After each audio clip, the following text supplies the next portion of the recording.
ಮುಂದಿನ ಸುದ್ದಿ ಯಾವುದಿದೆ? ವಿಜಯ ಕರ್ನಾಟಕದಲ್ಲಿ ಪ್ರಮುಖವಾದಂಥ ಸುದ್ದಿ. ತೋಟಗಾರಿಕೆ ಇಲಾಖೆಗೆ ಕೇಂದ್ರದ ಸೂಚನೆ, ರಾಜ್ಯದ ಬೆಳೆಗಾರರಿಗೆ ಬೇಸರ, ಅಡಿಕೆ ಮಂಡಳಿ ಬೇಕಿಲ್ಲ. ನೋಡಿ, ರೈತರಿಗೆ ಯಾವ ಕಾರಣಕ್ಕೋಸ್ಕರ ಅಡಿಕೆ ಮಂಡಳಿ ಬೇಕಿಲ್ಲ ಅನ್ನುವಂಥ ವಿಚಾರದ ಬಗ್ಗೆ ಕೂಡ ಚರ್ಚೆ ಆಗಿತ್ತು. ಅಡಿಕೆ ಬೆಳೆಗಾರರ ಸಮಸ್ಯೆಗಳಿಗೆ ಸ್ಪಂದಿಸುವಂಥ ನಿಟ್ಟಿನಲ್ಲಿ ರಾಷ್ಟ್ರೀಯ ಮಟ್ಟದಲ್ಲಿ ಪ್ರತ್ಯೇಕ ಅಡಿಕೆ ಮಂಡಳಿ ಸ್ಥಾಪಿಸಬೇಕು ಎಂಬ ರಾಜ್ಯದ ಬೆಳೆಗಾರರ ಬೇಡಿಕೆಗೆ ಕೇಂದ್ರ ಸರ್ಕಾರ ತಣ್ಣೀರು ಎರಚಿಬಿಟ್ಟಿದೆ. ರಾಜ್ಯದಲ್ಲಿ ಅಡಿಕೆ ಮಂಡಳಿ ರಚಿಸುವ ಅಗತ್ಯ ಇಲ್ಲ ಅಂತ ಕೇಂದ್ರ ಸರ್ಕಾರ ರಾಜ್ಯ ತೋಟಗಾರಿಕೆ ಇಲಾಖೆಗೆ ಪತ್ರವನ್ನು ಬರೆದಿದೆ.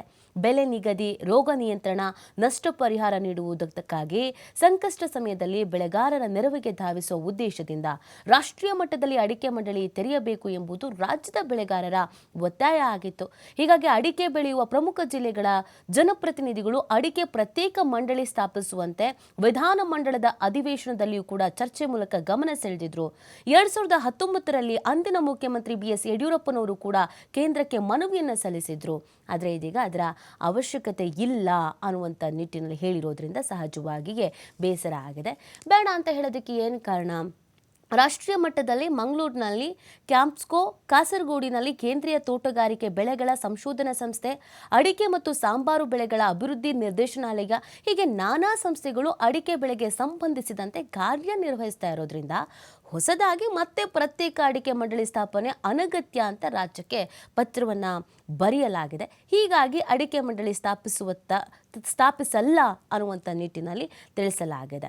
ಇನ್ನು ರೈತರಿಗೆ ಸಹಜವಾಗಿ ಇದು ಬೇಸರ ಆಗಿದೆ. ಇನ್ನೊಂದು ಕಡೆಯಲ್ಲಿ ಅಡಕೆ ಕಾರ್ಯಪಡೆಯ ಮಾಜಿ ಅಧ್ಯಕ್ಷ ಆರ್ಗ ಜ್ಞಾನೇಂದ್ರ ಕೂಡ ಇದಕ್ಕೆ ರಿಯಾಕ್ಟ್ ಮಾಡಿದ್ದಾರೆ. ರಬ್ಬರು, ಕಾಫಿ ಮತ್ತಿತರ ಬೆಳೆಗಳಿಗೆ ಮಂಡಳಿಯ ಅಗತ್ಯ ಇತ್ತು, ಆದರೆ ಅಡಿಕೆ ಸಂಬಂಧ ನಾನು ಕಾರ್ಯಗಳಿಗೆ ಕ್ಯಾಂಪ್ಸ್ಕೋ, ತೋಟಗಾರರ ಸಂಘ ಸೇರಿ ಹಲವು ಸಂಸ್ಥೆಗಳು ಕಾರ್ಯನಿರ್ವಹಿಸ್ತಾ ಇದೆ. ಹೀಗಿರುವಾಗ ಮತ್ತೊಂದು ಮಂಡಳಿ ಸ್ಥಾಪನೆಯಿಂದ ಸಮಸ್ಯೆಗಳಿಗೆ ಪರಿಹಾರ ಸಿಗಲ್ಲ ಅಂತ ಅವರು ಕೂಡ ಅಭಿಪ್ರಾಯವನ್ನು ವ್ಯಕ್ತಪಡಿಸಿದ್ದಾರೆ. ಇನ್ನು ಮುಂದಿನ ಸುದ್ದಿ ಯಾವುದಿದೆ ಅಂತ ನೋಡೋಣ.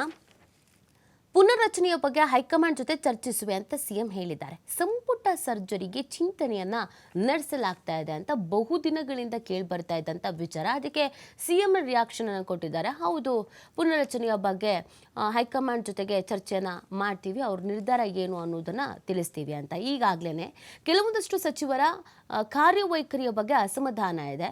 ಕೆಲವೊಂದಷ್ಟು ಜನರ ಮೇಲೆ ಆರೋಪ ಬಂದಿದೆ, ಕಳಂಕ ಬಂದಿದೆ.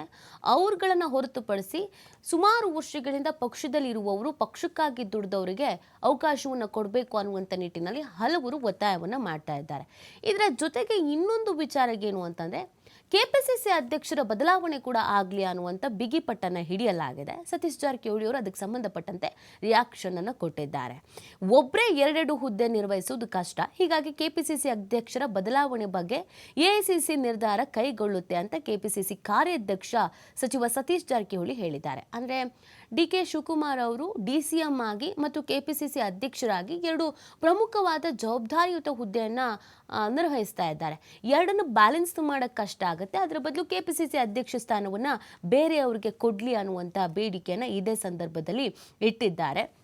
ಒಂದು ಕಡೆಯಲ್ಲಿ ಈ ಬೆಳಗಾವಿ ಈ ಭಾಗದ ಯಾರಿಗಾರು ನಾಯಕರುಗಳಿಗೆ ಕೆಪಿಸಿಸಿ ಅಧ್ಯಕ್ಷ ಸ್ಥಾನವನ್ನು ಕೊಟ್ಟರೆ ಆ ಭಾಗದಲ್ಲಿ ಪಕ್ಷ ಸಂಘಟನೆ ಪ್ರಮುಖವಾಗಿ ಆಗುತ್ತೆ ಅನ್ನುವಂಥ ವಿಚಾರವೂ ಕೂಡ ಇತ್ತು.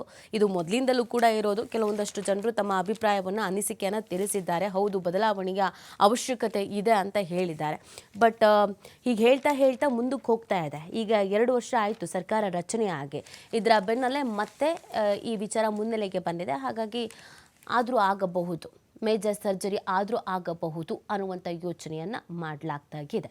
ಇನ್ನು ಮುಂದಿನ ಸುದ್ದಿಯನ್ನು ನೋಡ್ತಾ ಹೋಗೋಣ. 9,326 ಮಕ್ಕಳು ಶಾಲೆಯಿಂದ ಔಟ್ ಆಗಿದ್ದಾರೆ ಅನ್ನುವಂಥ ಆಘಾತಕಾರಿ ವಿಚಾರ ಗೊತ್ತಾಗ್ತಾ ಇದೆ. ಯಾವ್ಯಾವ ಕಾರಣಕ್ಕೆ, ಏನು ಸಮಸ್ಯೆ ಆಗಿದೆ, ಮಕ್ಕಳಿಗೆ ಯಾವ ರೀತಿಯಾದ ಪ್ರಾಬ್ಲಮ್ ಆಗಿದೆ, ಯಾಕೆ ಇಷ್ಟು ಜನ ವಿದ್ಯಾರ್ಥಿಗಳು ಎಲ್ಲಿಗೆ ಹೋದ್ರು ಅನ್ನೋದೊಂದು ಪ್ರಶ್ನೆ ಸಹಜವಾಗಿ ಹುಟ್ಟುಕೊಳ್ಳುತ್ತೆ ಅಲ್ವಾ. ವಲಸೆ, ಅನಾರೋಗ್ಯವೇ ಪ್ರಮುಖ ಕಾರಣ. ಅದರಲ್ಲೂ ಪ್ರಮುಖವಾಗಿ ಬೆಂಗಳೂರು ದಕ್ಷಿಣದಲ್ಲೇ ಹೆಚ್ಚು ಮಕ್ಕಳು ಈ ಥರ ಸ್ಕೂಲಿಂದ ಔಟ್ ಆಗಿರೋದು ಅನ್ನೋದು ಗೊತ್ತಾಗ್ತಾ ಇದೆ. ಎಲ್ಲಿ ಎಷ್ಟು ಮಕ್ಕಳು ಶಾಲೆಯಿಂದ ದೂರ ಉಳಿದಿದ್ದಾರೆ ಅನ್ನೋದ್ರ ಬಗ್ಗೆ ಮಾಹಿತಿಯನ್ನು ನೀಡಲಾಗಿದೆ.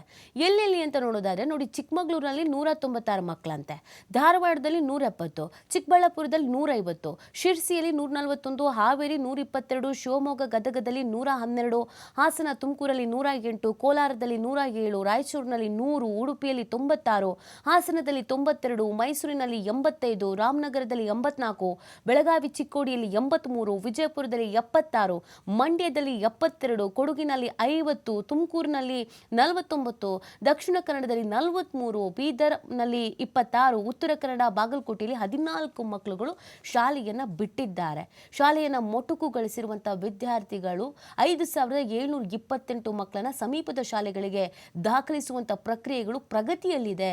ಶಿಕ್ಷಣ ಇಲಾಖೆ ಜೊತೆಗೆ ಜಿಲ್ಲಾ ಮಟ್ಟದ ಅಧಿಕಾರಿಗಳು ಈ ವಿಚಾರದಲ್ಲಿ ಹೆಚ್ಚಿನ ಮುತುವರ್ಜಿಯನ್ನು ವಹಿಸಿಕೊಳ್ತಾ ಇದ್ದಾರೆ ಅಂತ ಈಗ ಶಿಕ್ಷಣ ಸಚಿವ ಎಸ್ ಮಧು ಬಂಗಾರಪ್ಪ ಪ್ರತಿಕ್ರಿಯೆಯನ್ನು ಕೊಟ್ಟಿದ್ದಾರೆ. ನಿಜವಾಗ್ಲೂ ಇದೊಂದು ಆಘಾತಕಾರಿ ವಿಚಾರ. ಪ್ರಸಕ್ತ ಶೈಕ್ಷಣಿಕ ವರ್ಷದಲ್ಲೇ 9326 ಮಕ್ಕಳುಗಳು ಶಾಲೆಯಿಂದ ಹೊರಗುಳ್ಕೊಬಿಟ್ಟಿದ್ದಾರೆ.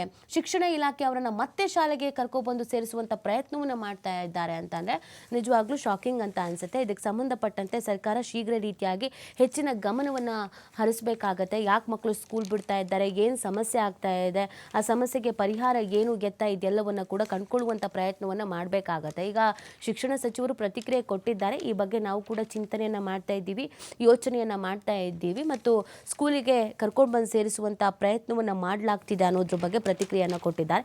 ಮುಂದಿನ ದಿನಗಳಲ್ಲಿ ಅದು ಸರಿ ಹೋಗುತ್ತಾ ಏನು ಗೆತ್ತ ಅನ್ನೋದನ್ನ ನೋಡಬೇಕಾಗಿದೆ.